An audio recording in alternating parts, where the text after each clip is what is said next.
什么那个活生生吞下孙云的灰衣天运子吃干抹净后，脸上没半点反派得逞的狂妄，反而露出一脸极其违和的遗憾。在我看来，这根本不是什么师傅对徒弟下死手后的良心发现，而是借着这让人脊背发凉的一幕，撕开了修真界最绝望的生存法则。看到杜剑被迫吐露这个秘密的情节时，我是真的隔着屏幕都感觉到窒息。你想啊，杜剑这人多精啊，又极其怕死，要不是王林手段太狠，生生把他的元神往裂缝外头扯，吓得他魂飞魄散，他哪敢提师尊半个字？他哆嗦着交代：我看见师尊把孙云吞了。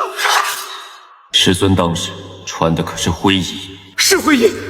那时我还有些奇怪，我从没见过师尊穿灰衣。孙云，天运宗子系弟子，在和师尊大战后，竟然被穿着一身灰衣的师尊用神通活活吞了。让人毛骨悚然的是，在原著中，这师尊吞完人表情居然是遗憾。那么你们知道这个灰衣天运子为什么遗憾吗？他又究竟是何身份？与天运子又有着什么关联？天运子的本体其实是天道碎片与逆尘界本源结合的特殊存在。由于这种特殊的起源，他天生没有正常修饰、稳步感悟天道的基础，只能像个永远吃不饱的恶鬼一样，靠吞噬别人的道果来弥补自身的启灵缺陷。但那个灰衣天运子根本不是他本人的意识，那是幕后大 boss 灭生老人为了防止天运子野心膨胀脱离掌控，特意留在他身上的一道监视神念。说白了，天运子就是一台疯狂收割灵魂的流水线机器，而灰衣天运子则是灭生老人牢牢握在手里的强制操纵杆，专门用来保障修炼资源，能有效的收集并输送给灭生老人的本体。弄懂了这层残酷的主从关系，你再回头品品吞噬孙云后那一丝遗憾，简直冷到了骨头缝里。这绝不是天运子因为吃了徒弟而良心发现，而是那道代表着灭生老人意志的灰衣在重重叹息。孙云在察觉到自己沦为活体道果的绝望真相时，出于求生本能，拼了命的试图叛逃，导致爆发了那场大战。而这也恰恰逼得幕后的掌控者没办法，只能被迫提前动手收网。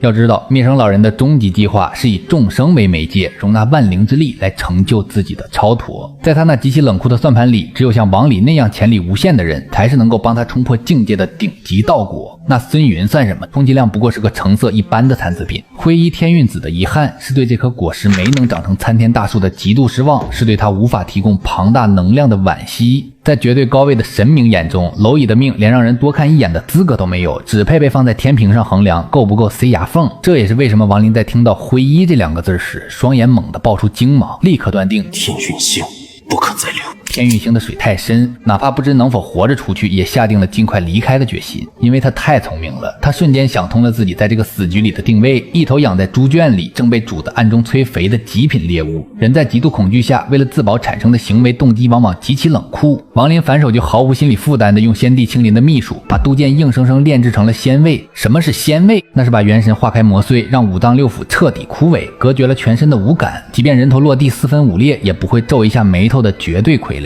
王林宁愿耗费精力制造出这种完全抹杀情绪的人体法宝，恰恰暴露了他内心深处对被更高层级生生吞噬的极度恐慌。在一个人吃人的世界里，你想要不成为别人嘴里那口带有遗憾的血肉，就只能把自己的心肠淬炼得比冰铁还要硬。看着孙云灰飞烟灭的下场，再看看王林为了活命不惜把别人变成傀儡的挣扎，其实挺让人觉得压抑的。这不就是咱们现实社会某种隐秘维度的极端放大吗？咱们拼命内卷证明自己，以为越优秀越安全，但在上位者眼里，我们不过是随时可弃的耗材，榨干了踢开时顶多像天运子那样假惺惺的遗憾一句。这才是王林最让人共情的地方。真正的强大从来不是拼命去做一颗好果子任人采摘，而是哪怕深知自己是颗棋子，也要暗中攒足掀翻棋盘的力量。与其在别人的胃里当个残次品，不如做一块硌碎他们满嘴牙的硬骨头。